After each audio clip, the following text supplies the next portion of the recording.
আয়নার সামনে দাঁড়িয়ে লিপস্টিক ঠিক করতে করতে বৌমা বলল, মা, আজকে আমাদের একটা পার্টি আছে, তাই আপনি নিজে খাবারটা নিজেই রেঁধে নেবেন প্লিজ। বৃদ্ধ মা একটুকু ধীর কণ্ঠে বলেন যে আমি তো গ্যাসের চুলা জ্বালাতে পারি না।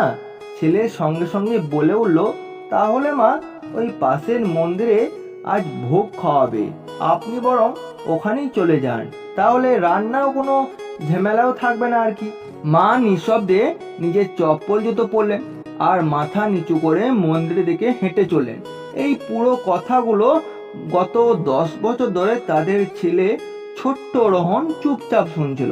রাস্তায় গাড়িতে করে পার্টির দিকে যেতে যেতে সে হঠাৎ বাবাকে বলল যে, বাবা, আমি যখন বড় হয়ে অনেক বড় মানুষ হব, তখন আমার বাড়ির পাশে একটা মন্দির করব।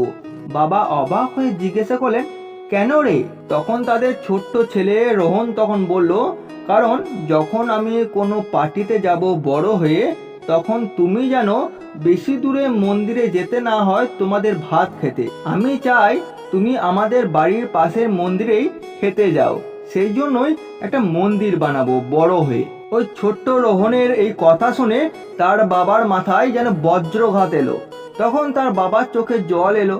গাড়ি স্টারিংটা ঘুরিয়ে গেল উল্টো পথে।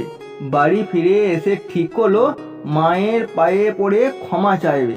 এই গল্পটি থেকে আমরা এটাই শিক্ষা পাই যে তুমি আজ যেভাবে তোমার মায়ের সঙ্গে আচরণ করছো, ঠিক তেমনটাই একদিন তোমার সন্তানের কাছ থেকে পেতে পারো।